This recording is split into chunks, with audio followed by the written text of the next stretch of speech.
Why is it so difficult to choose ourselves, to protect our peace, to invest in our own growth, to live the life we've quietly imagined? And yet, how often do we postpone what matters most?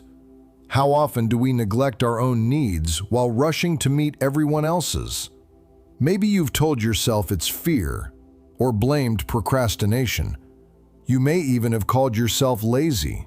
But what if all of those are only symptoms? What if they point towards something much deeper? To explore that possibility, we'll turn to three remarkable thinkers: the psychologist Carl Rogers, the pioneer of self-esteem Nathaniel Branden, and the Stoic philosopher Epictetus. Though separated by centuries, each discovered a different piece of the same truth. Imagine standing before a magnificent cathedral. Its towers rise into the sky. Its stained glass windows glow with the morning light. People admire its beauty. Yet almost no one stops to consider what lies beneath it. Its bedrock, hidden, silent, invisible. And yet everything above depends upon it. Our lives are built in much the same way. Today, we go beneath the surface to discover what shapes every decision you make. If the visible parts of our lives are shaped by the choices we make, then perhaps we need to look beneath those choices. Carl Rogers believed the answer often reaches much further back than we imagine. As children, we enter the world without questioning whether we deserve to exist. We simply do. Little by little, we begin receiving messages. Good children receive praise. Successful children receive recognition. Helpful children receive approval. Almost without noticing, we begin connecting love with performance. Rogers called these our conditions of worth. Without realizing it, we start writing invisible rules. I matter when I succeed. I belong when I make other people happy. I am enough after I achieve something. Those rules rarely disappear with adulthood. Instead, they become more sophisticated. The classroom becomes the workplace. School reports become performance reviews. Neighborhood comparison becomes social media. Likes, followers, algorithms, recognition, productivity. The stage changes. The performance continues. That may be why saying no feels so uncomfortable. Why rest can feel undeserved. Why silence from the world feels strangely personal. Because when our worth depends upon external confirmation, every quiet day begins to feel like evidence that we are somehow less. And this is the tragedy. No amount of achievement can answer a question it was never designed to solve. Success may strengthen confidence. It cannot create self-worth. Otherwise, every successful person would live in lasting peace. They don't. Yet hidden within Rogers' work is a profoundly hopeful insight. If these beliefs were learned, they can also be questioned. And if they can be questioned, they can be changed. Which leads us to an even more hopeful question. How do we rebuild the relationship we've neglected for so long? Nathaniel Branden devoted his life's work to understanding how that rebuilding begins. He argued that self-esteem is not wishful thinking. Nor is it pretending. It isn't created by repeating positive affirmations until we finally believe them. It is something far quieter, something far more demanding. At its heart, it is the relationship we build with ourselves. Each day presents countless opportunities, not dramatic moments, ordinary ones. The walk you promised yourself, the book you said you would read, the meditation you intended to practice, the creative work you've continued to postpone. These moments appear insignificant. In reality, they are anything but. Every promise you keep to yourself says, I matter. Every promise you repeatedly break whispers, maybe I don't. Pause and consider that for a moment. If a friend continually disappointed you, ignored their commitments, and only appeared when it suited them, how much trust would remain? Why should your relationship with yourself be any different? Branden believed integrity is one of the deepest expressions of self-respect, not because perfection is the goal, but because honesty builds trust, consistency reinforces it, and showing up day after day strengthens it. One of the greatest promises you will ever keep is the one you make to yourself tomorrow morning. Not because anyone will applaud it.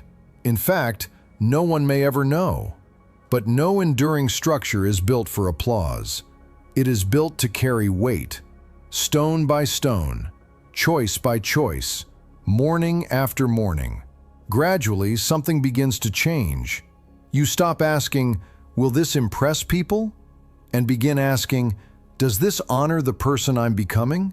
That is where real freedom begins. Yet every enduring structure must also be cared for.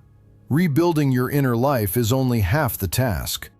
Anyone who has restored something precious knows it must also be protected.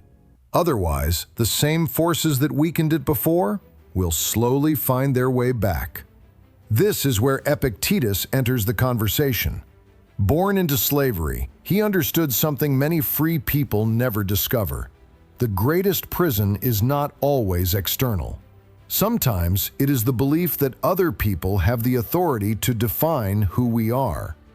Epictetus taught that some things are ours to govern: our choices, our character, our judgments. Other things never were: approval, reputation, praise, criticism, the opinions of strangers. How much energy have you spent carrying burdens that were never yours? How many evenings have disappeared replaying a single conversation? How many decisions have been postponed because someone else might disagree? The moment you hand another person the authority to determine your worth, you surrender a freedom that has always been yours.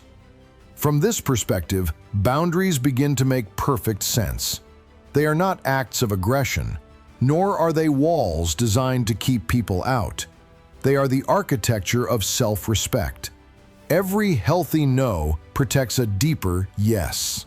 Yes to your peace. Yes to your values. Yes to the life you are choosing to build.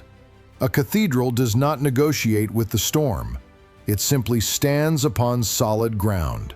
The stronger your inner structure becomes, the less the weather determines the course of your life. Eventually, the question itself begins to change. No longer, what will people think? Instead, what kind of person am I becoming? And perhaps that is the deeper purpose of all this. Not simply to feel better about ourselves, but to become the quiet architects of the lives we choose to build. Looking back, this may have been the real journey all along. In our first conversation, we explored the courage to focus on yourself. In our second, we discovered how fear persuades us to shrink our world. Both asked something difficult of you, yet neither could answer the deeper question: why is choosing yourself so hard? Now the answer begins to emerge. If your worth has always depended upon approval, focusing on yourself feels selfish. If your worth has always depended upon avoiding failure, fear becomes overwhelming. Everything changes when the ground beneath you begins to change. Carl Rogers helped us understand where the first fractures appeared. Nathaniel Branden showed us that trust is rebuilt through everyday acts of integrity. Epictetus reminded us that our worth was never meant to rest in the hands of other people. 3 voices, 1 truth. You cannot focus on yourself if you secretly believe someone else deserves your attention more. You cannot walk through fear with consistency if you secretly believe your dreams are not worth protecting. Inner freedom reaches far deeper than confidence. Its roots lie in self-worth. So, before we leave this conversation, let's return to where we began, to the cathedral. Because every enduring structure invites us to look beneath the stonework before we admire what rises above it. Long before anyone admired its beauty, someone spent years building what no visitor would ever see: the bedrock, hidden beneath the earth. Patient, silent, strong. Our lives are shaped in much the same way, not through the moments the world celebrates, but through the promises we keep when no one is watching, the boundaries we learn to honor, the kindness we finally extend to ourselves, the courage to believe that our own lives deserve our time, our attention, and our care.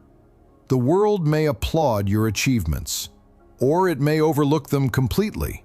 Neither applause nor silence determines your worth.